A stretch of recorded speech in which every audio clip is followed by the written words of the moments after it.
Hey guys, it's the Dragon's Reaper, and today I am going to explain to you one of the many Magic the Gathering formats. This format is called EDH or Commander, whichever you prefer to call it.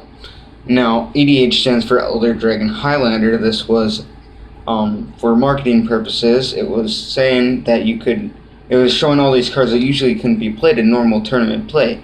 Elders, Dragons, and Highlanders. So, these usually cost a lot of mana, and EDH is usually meant for long-player, multiplayer games. So, essentially, it was meant so you could play all those gigantic creatures. But I'm going to explain to you what EDH is, how it works, rules, and tips and tricks. So I already did all that. So we'll get into how its rules. So you can only have 100 cards, including the commander, which is your general, or whatever you like to call it. Now in this particular case, I chose Karmetra, God of the Harvest. Now, your deck has to follow your commander's colors. So right now I can only be running white and green, and of course colorless spells. You can always run colorless spells. Now, I don't know if that works for Devoid, but I mean, you're not going to be able to tap for that mana anyway, so. Now we get into more rules.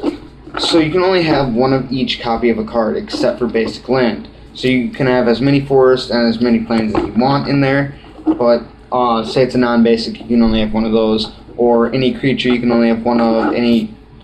So pretty much, that's about it. Each player starts with 40 life, and more commander rules. If your commander deals 21 or more damage, that player is eliminated and loses the game.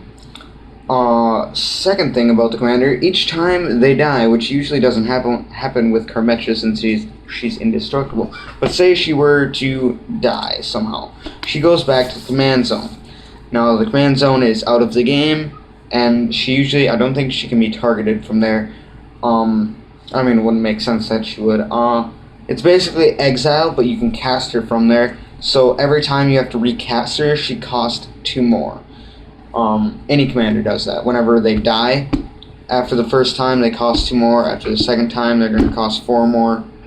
So like the first time should cost 5, the next time should cost 7, the next time after that should cost 9, so on and so forth. Now tips and tricks. Oh yeah, they all have to be in the same sleeve. So buy your sleeves on hundreds and stuff like that. 1 second. Okay, I'm back. This little trick, usually you're going to have, I find it nice to have your commander in a different color than your sleeves, so that way you can just put her in the deck and she is well protected from anything that might hit it somehow. But, of course not when you're playing, but just when you're storing her, that way you can easily reach in and grab it and find it. Second, repetition in decks is amazing. If you're going for a mana ramp deck, let's say for some reason, you're going to want Llanowar Elves, you're going to want Elvish Mystic, you're going to want, I don't know, some other thing, Leaf Gilder maybe, I don't know, Leaf Gilder's crappy, but yeah.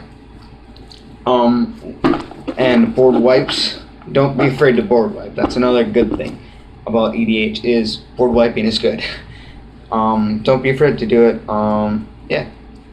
And then, just stick to a theme. So, in Karmetra, in this deck, there's many ways you can build a Karmetra deck. One of them is an enchantment lockdown, but I'm going with the more creature-based one. It's not the best, but it's the most budget, and I built this on a very, very, very tight budget.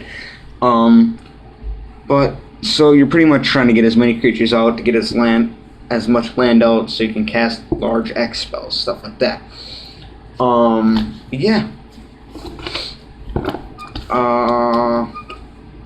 That's about it. That's all I got for you. But Any questions, leave a comment down below. Please like and subscribe if you feel it's so necessary. Please do subscribe. That's all.